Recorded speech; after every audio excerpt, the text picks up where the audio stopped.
నమస్కారం. మన ఆఫీస్లో అంటే బాస్తో లేదా మన సీనియర్లతో ముఖ్యమైన విషయాలు మాట్లాడాలంటే కొన్నిసార్లు కొంచెం టెన్షన్గా ఇబ్బందిగా అనిపిస్తుంది కదా. అవునవును, చాలా కామన్ అది.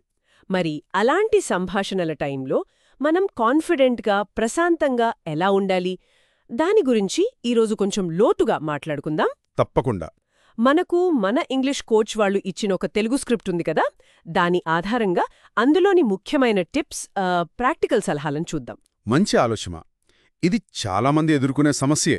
ముఖ్యంగా మనకన్నా అంటే అధికారంలో గాని అనుభవంలో గాని పెద్దవాళ్లతో మాట్లాడాల్సి వచ్చినప్పుడు ఒకంత ఒత్తిడి ఫీల్ అవ్వడం సహజమే. నిజమే.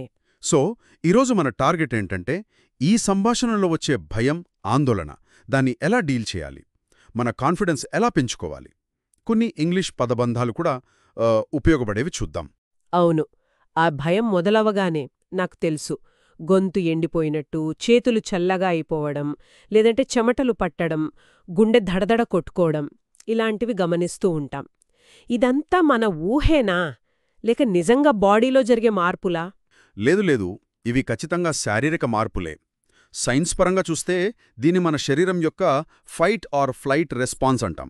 ఓ, ఫైట్ ఆర్ ఫ్లైట్. అవును, అంటే ఏదైనా మనకు ఛాలెంజింగ్గా అనిపించినప్పుడు లేదా ఒక రకమైన ప్రమాదంలా అనిపించినప్పుడు మన బాడీ ఆటోమేటిక్గా తనను తాను రక్షించుకోవడానికి రెడీ అవుతుందన్నమాట. ఓకే. అప్పుడు మెదడు కొన్ని హార్మోన్స్ లైక్ అడ్రినలిన్ వాటిని రిలీజ్ చేస్తుంది. దానివల్ల ఈ లక్షణాలన్నీ గుండె వేగంగా కొట్టుకోవడం, చెమటలు పట్టడం లాంటివి. సో దీన్ని గుర్తించడం ఫస్ట్ స్టెప్. ఇది అబ్నార్మల్ కాదు, ఇది సహజం అని తెలుసుకుంటే కొంచెం రిలీఫ్ వస్తుంది. అంటే ఇది మన కంట్రోల్లో లేని ఒక న్యాచురల్ రియాక్షన్ అన్నమాట. బావుంది. మరి ఈ ఆందోళన వెనుక అసలు కారణమేంటి? దాన్ని ఎలా తెలుసుకోవాలి? ఎందుకంటే కారణం తెలిస్తే కదా సొల్యూషన్ ఈజీ అవుతుంది. చాలా మంచి పాయింట్ అడిగారు. ఆందోళనకు అసలు మూలం ఏంటి అని వెతకడం చాలా కీలకం. అసలు మనం ఎందుకు భయపడుతున్నాం? ఆ పర్టిక్యులర్ వ్యక్తి హోదా చూసి భయపడుతున్నామా, లేక గతంలో వాళ్లతో ఏదైనా నెగటివ్ ఎక్స్పీరియన్స్ ఉందా? అవును, అది కూడా కావచ్చు. లేదా మనం చెప్పాలనుకున్న విషయంపై మనకే పూర్తి క్లారిటీ లేకపోవడం వల్ల వస్తున్న ఆందోళన? ఇలా మనల్ని మనం ప్రశ్నించుకోవాలి. ఇంగ్లీష్లో దీన్ని సింపుల్గా ఐడెంటిఫై ది రూట్ కాజ్ అంటారు. ఐడెంటిఫై ది రూట్ కాజ్ అంటే అసలు సమస్య ఎక్కడుందో కనుక్కోవడం. కరెక్ట్.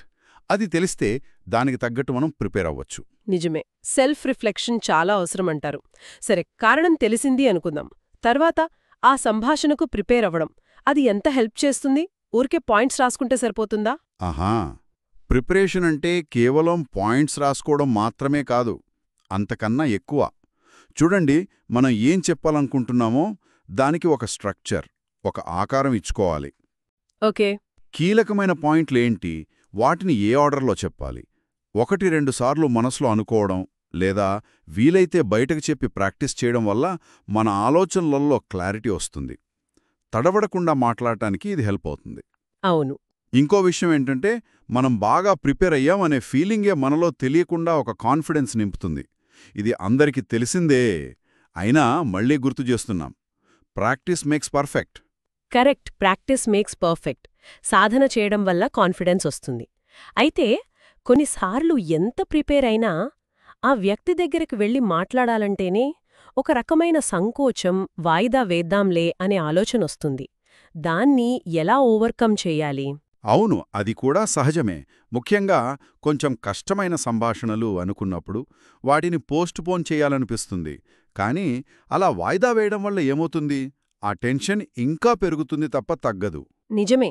అందుకే ధైర్యం చేసి ఆ పనిని టక్కున పూర్తి చేయడమే మంచిది. ఎలా అంటే, ఇప్పుడు మనకి దెబ్బ తగిలి బ్యాండెడ్ వేసుకున్నామనుకోండి, దాన్ని నెమ్మదిగా తీస్తుంటే నొప్పి ఎక్కువసేపు ఉంటుంది.